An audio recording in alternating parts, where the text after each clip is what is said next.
Hola, ¿qué tal amigos y amigas de Iberoamérica? Muy buenas tardes, muy buenas noches allá en Europa. Es un placer saludarlos, cerrar semana con todos ustedes y por supuesto llevarles toda la información de nuestra región, temas muy relevantes. Tenemos importantes entrevistas sobre todo lo que está pasando en el sector energético. Antes, permítame saludar con mucho gusto y como siempre a mi querida Ana Cristina Olvera. Ana Cris, ¿cómo estás? Muy buenas tardes. Muy buenas tardes, Omar. Siempre es un placer saludarte, pero sobre todo darles la bienvenida a todos quienes nos sintonizan desde los 22 países de la región iberoamericana en las diferentes televisoras y plataformas que retransmiten el canal iberoamericano. Los invitamos a que se queden en los próximos 30 minutos con nosotros para hablar de los temas más relevantes que afectan a Iberoamérica.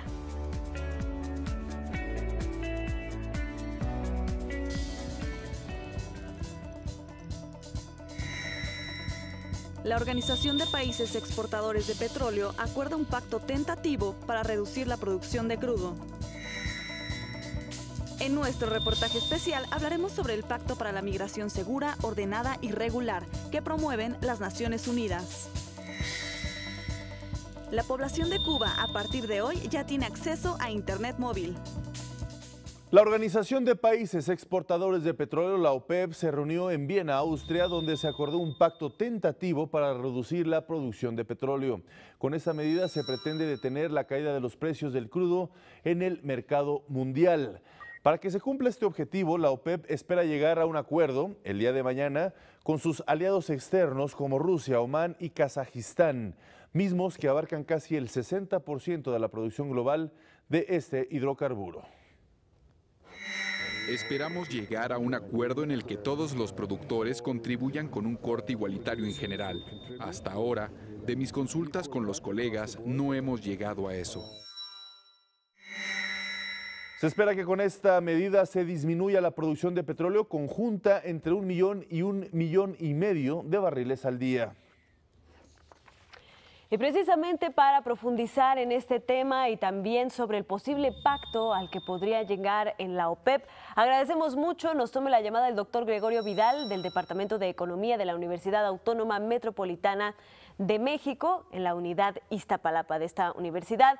Profesor, muchísimas gracias por tomarnos esta comunicación. Primero que nada, me gustaría que nos diera un panorama general de qué es lo que ha estado sucediendo en términos económicos con el petróleo, cómo han venido siendo las fluctuaciones en el precio de este hidrocarburo que finalmente pues sigue definiendo muchas de las dinámicas comerciales alrededor del mundo. Y bueno, lo notable reciente, buenas tardes. Buenas tardes. Sí, le decía que lo notable reciente es la disminución del orden del 30% del precio, si tomamos en cuenta el precio que existía a finales de septiembre, principios de octubre. Entonces es una caída ya significativa y todo apunta a que la caída continuará si no se toman medidas para frenarla.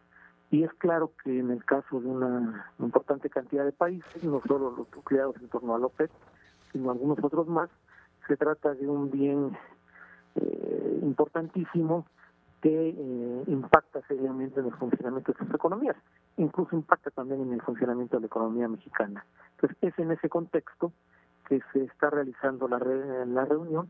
Digo se está porque hoy llegaron a este acuerdo inicial que señalaban en la nota informativa, pero mañana van a continuar buscando efectivamente cerrar el pacto en torno a 1 millón de reducción o en el máximo 1,5 millones de barriles por día.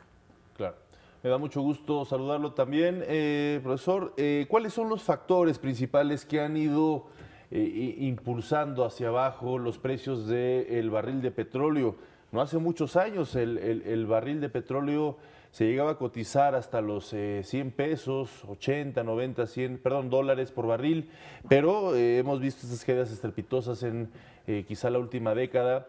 ¿Cuáles han sido estos grandes factores que han venido impulsando este precio hacia la baja?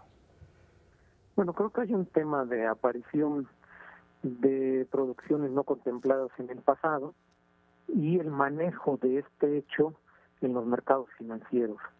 Los mercados financieros son un factor clave en el funcionamiento del precio del petróleo y eso sumado a lo que señalaba la aparición no tanto solo de nuevos productores, más bien de producciones que no se contemplaban antes. Quizá el caso más notable es el tema del petróleo producto del fracking, que en el caso estadounidense cobró significación en algunos años, impactó en el comportamiento de los mercados. Quizá incluso el otro comportamiento estructural más notable es el propio avance de Estados Unidos en generación de petróleo, buscando volverse autosuficiente o en su caso lograr independencia considerando la producción de Canadá y México, y eso modifica las condiciones estructurales del mercado a nivel global, ¿no? Creo que esos son los elementos que están incidiendo en el largo plazo en esta baja de los precios, y ahora en plazos más recientes es si ya la inyección de más petróleo en los circuitos de comercialización internacional, la recuperación, por ejemplo, de Rusia, que aparece como el productor fuera del OPEP más significativo a nivel global, ¿no? Por eso es que precisamente el acuerdo clave es entre el OPEP y Rusia, ¿no? Para modificar el precio. Claro. Doctor, ¿cómo podría afectar de forma directa? Bueno, sabemos que algunos de los países de nuestra región tienen gran parte de su economía basada en, por supuesto, la venta y el comercio de petróleo, incluyendo a México. ¿Cómo podría afectar que no se llegara a este acuerdo, o cómo ya está afectando y podría empeorar esta afectación si no se llega a un acuerdo, por ejemplo, con Rusia para disminuir la producción de petróleo en el mundo? Bueno, creo que para el caso de México, lo que se ha observado en estas últimas semanas es que es mucho más sensible la mezcla mexicana a la baja cuando hay estas oscilaciones o estos comportamientos en los mercados internacionales, que significa que la mezcla mexicana ha bajado más que otros que otros petróleos a nivel global, y por consiguiente, si no se logra detener esta baja, seguramente el impacto para la mezcla mexicana será mayor, ¿no? Y eso pues afecta a las finanzas públicas, afecta a la balanza comercial, en fin, tiene impactos macroeconómicos negativos de manera inmediata para el país. Claro, podríamos pensar que ya estamos en una era distinta a la del precio del barril caro, a precios, pues en este caso que llegaban a los $100 por barril, o podría en un momento dado, en un mediano plazo, podríamos ver otra vez precios similares, o ya los borramos prácticamente de los factores macroeconómicos, este tipo de circunstancias. No, la verdad no me atrevería a hablar de un escenario en 5 o 6 años, porque aquí la incertidumbre sería mayúscula. Sí. Me parece que en un plazo menor efectivamente no vamos a estar ante escenarios en donde haya una subida sistemática de los precios internacionales de petróleo que lo lleven a la cifra que te comentaba.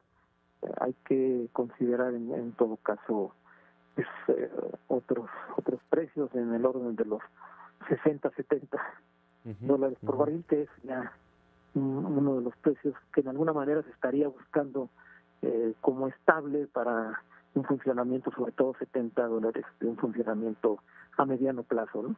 Claro. Creo que quizá el problema mayor es exactamente la inestabilidad, esas oscilaciones que no permiten tomar decisiones, por ejemplo, en materia de manejo de finanzas públicas, incluso también en materia de inversión en esta actividad, porque se modifican muy rápidamente todos los escenarios y los rendimientos posibles.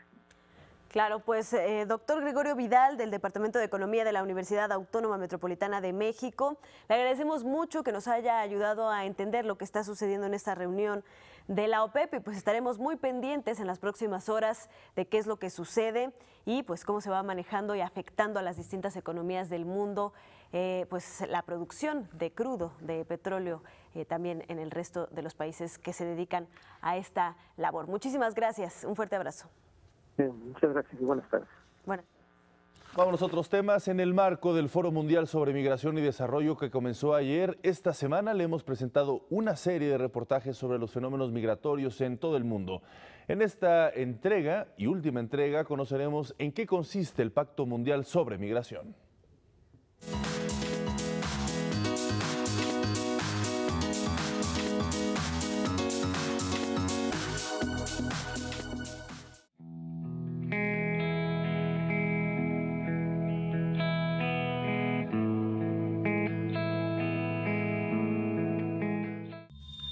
we both declared the conclusion of the negotiations, say it together with me, of the Global Compact for Safe, Orderly and Regular Migration is agreed. La migración pone en situación de vulnerabilidad y expone a la explotación y el abuso a las personas que han tomado la decisión de partir de su lugar de origen.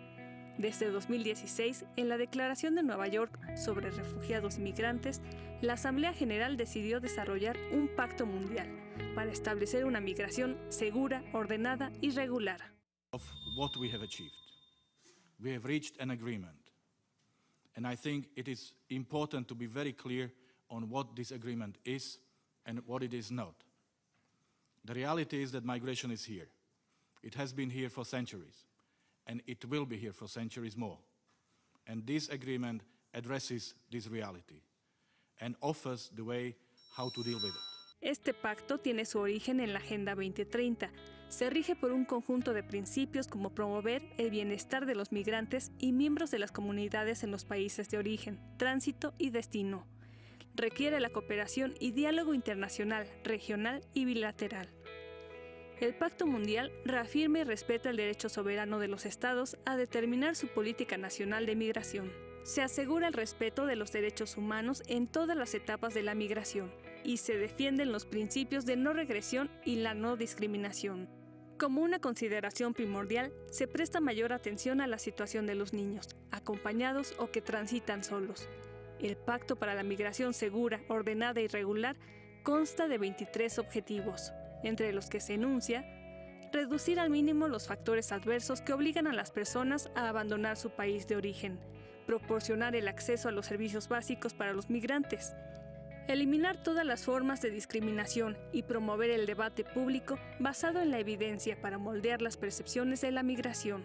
Cooperación para facilitar el retorno y la readmisión segura y digna, así como la reintegración sostenible, y prevenir, combatir y erradicar la trata de personas. Migrants are a remarkable engine for growth. But if migration is inevitable, it needs to be better organized through effective international cooperation among countries of origin, transit and destination, so that we do not leave control of movements of people in the hands of smugglers and traffickers.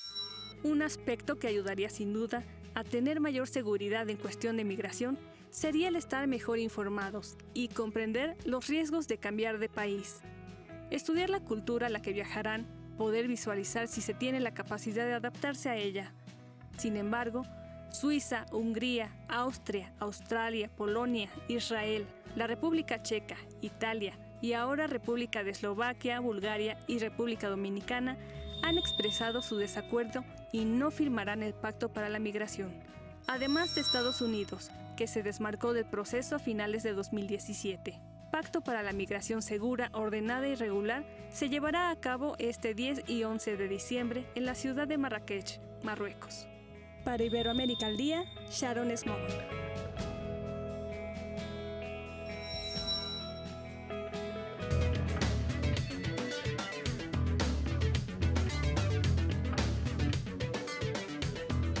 Vamos ahora al panorama iberoamericano y es que autoridades migratorias de México solicitaron $74 millones a legisladores para la atención de los 9,000 migrantes centroamericanos que se encuentran en territorio mexicano. Por su parte, la presidenta de la Comisión de Asuntos Migratorios de la Cámara de Diputados apeló por la generación de una estrategia de atención que pondere los derechos de los migrantes. Mientras tanto, la Secretaría de Gobernación de México reportó que este 2018 la deportación de ciudadanos hondureños aumentó 23.32% con 36.648 repatriaciones. Le sigue la población guatemalteca con 33.493 por encima de los 8.250 ciudadanos salvadoreños deportados. También se registró 22.174 menores centroamericanos deportados en los primeros 9 meses de este 2018. Y para que comprendamos la importancia de los migrantes en relación a la parte laboral, la Organización Internacional del Trabajo, la OIT, afirmó que los migrantes representan el 5% de los trabajadores del mundo. El organismo internacional indicó que de los migrantes activos entre 2013 y 2017, 96 millones son hombres y 68 millones son mujeres. Los trabajadores migrantes significan el 18.5% de la fuerza laboral en los países de altos ingresos, mientras que en los países de bajos ingresos son el 2.2%. También se dio a conocer que 23% de los trabajadores migrantes se concentran en Norteamérica, el 23.9% en Europa Occidental y el 13.9% en los países árabes. Y a partir de hoy en Cuba, la población ya puede tener acceso a Internet en sus teléfonos móviles. El servicio ofrecido por la empresa de telecomunicaciones de Cuba tendrá un costo desde $7 por 600 megabytes y permitirá a los cubanos conectarse sin la necesidad de ir a las plazas que tienen Wi-Fi público o a las salas de navegación. A través de su cuenta de Twitter, el presidente Miguel Díaz-Canel celebró el acontecimiento con el mensaje: seguimos avanzando en la informatización de la sociedad. Ahí mismo en Cuba, el gobierno modificó las reglas del sector privado. Entre los cambios está la posibilidad de que los ciudadanos tengan más de una licencia de negocio y la eliminación del límite de asientos en los restaurantes. De acuerdo con el Ministerio del Trabajo, las medidas que entrarán en vigor mañana viernes son producto de pláticas que tuvieron las autoridades con trabajadores independientes, especialistas y funcionarios. Y en Brasil, los cancilleres del Mercado Común del Sur, Mercosur, se reúnen con el objetivo de trazar una estrategia para cerrar este año el acuerdo comercial con la Unión Europea. El ministro de Asuntos Exteriores de Uruguay y presidente semestral del Mercosur, Rodolfo Nin Noboa, explicó que actualmente se analizan temas políticos y técnicos respecto al acceso que ofrecen ambas partes a sus mercados. Nosotros no exportamos solo carne, no exportamos solo lácteos, no exportamos solo granos, también exportamos conocimientos, software, vinos, aceite de oliva, muchas cosas, plásticos, químicos, farmacéuticos, que tienen que estar incluidos en estos acuerdos que nosotros buscamos. También aseguró que en caso de no lograr un acuerdo antes de finalizar el año, esperan conseguirlo en los primeros 3 meses de 2019. Y como cada jueves, le invitamos a conocer las actividades que realizó la Secretaría General Iberoamericana a lo largo de esta semana. La secretaria general iberoamericana Rebeca Greenspan asistió a la toma de protesta de Andrés Manuel López Obrador como el nuevo presidente de México. Le expresó sus felicitaciones y le reiteró todo el apoyo de la CEGIP para seguir trabajando en conjunto para construir una región más próspera, inclusiva y sostenible, ya que aseguró México es un pilar fundamental en la construcción del espacio iberoamericano. En su visita por México, la secretaria Greenspan se reunió con el gobernador del estado de Guanajuato, Diego Rodríguez, para firmar la adhesión a la Alianza por la Movilidad Académica Campus Iberoamérica.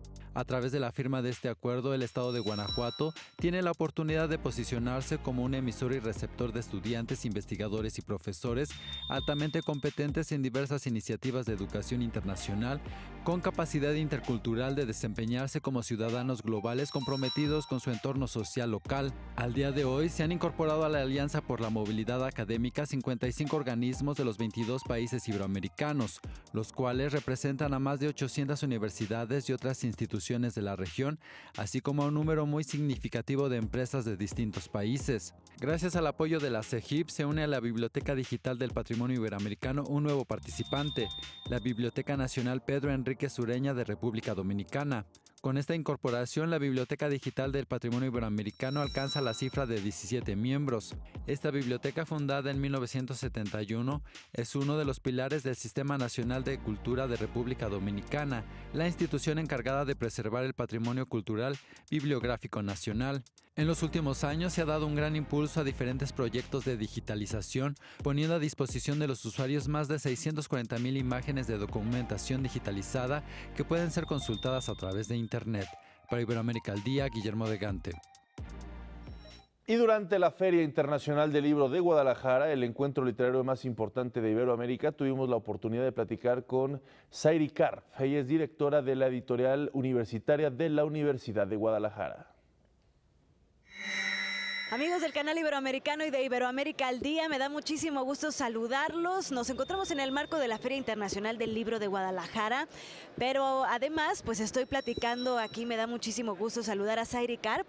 Ella es la directora de la editorial de la Universidad de Guadalajara, pero además también es la presidenta de la Asociación de Editoriales Universitarias de América Latina y el Caribe, la EULAC, y por eso pues queremos platicar con ella sobre las iniciativas que tiene esta asociación, esta red de redes, me comentabas, Aida. Así es, la EULAC es una red de redes en el sentido de que es la unión, digamos, de las diferentes asociaciones de editoriales universitarias que existen en los diferentes países de América Latina, es decir, en México se llama Altexto, en Colombia se llama CEUC, en Brasil se llama BEU, en Argentina hay dos, se llaman REUN y REUP, ¿no? En Chile también ya están conformando su red, Ecuador se llama REUPDE, en todo Centroamérica se llama CEDUCA, y entonces lo que hacemos es trabajar con todas estas redes y asociaciones nacionales y conformamos una gran red de redes. ¿Cuáles son los beneficios de que exista esta vinculación, no solamente pues entre las editoriales universitarias de un país, sino además de forma internacional y regional? Pues yo creo que hay muchísimos beneficios porque América Latina tiene algo que no existe en Europa, ni en Asia, ni en África, ni en Oceanía, es decir, todos hablamos español y Brasil portugués, ¿no? O sea, ¿qué quiere decir esto? Que los contenidos que nosotros generamos pueden ser leídos desde Tierra del Fuego hasta el Río Bravo. Entonces, es un mercado mucho más grande, que es una gran oportunidad para todos nosotros para mover los contenidos, además de pensar después en mandarlos o llevarlos a otras partes del mundo. Claro, platícanos un poco sobre este catálogo, que es una de las últimas iniciativas que han generado. Exacto, este es el proyecto de este año. Obviamente no nace la idea este año, pero lo hemos venido trabajando y estamos muy, muy contentos porque esta es una iniciativa sin precedentes realmente de juntar a todas las editoriales universitarias y armar un catálogo de derechos de todos nosotros. Entonces, lo que tiene este catálogo es una pequeña muestra de los contenidos que nosotros consideramos son los más valiosos que América Latina tiene para compartir con el mundo, ¿no? Entonces es una herramienta además pues sumamente necesaria para poder llegar a las ferias del libro en otros países, es una herramienta para la internacionalización, para que podamos cruzar fronteras físicas, fronteras lingüísticas y podamos hacer todo tipo de intercambios. ¿Cuántas son las editoriales que forman parte activa? Me estabas comentando de esta red. Pues más o menos yo calculo que hay unas 150 editoriales, básicamente en México, Centroamérica, Colombia, Brasil y Argentina. Aunque últimamente Chile está también con muchas ganas de trabajar, Perú y Ecuador. Entonces realmente ya tenemos una gran mayoría de los países de América Latina.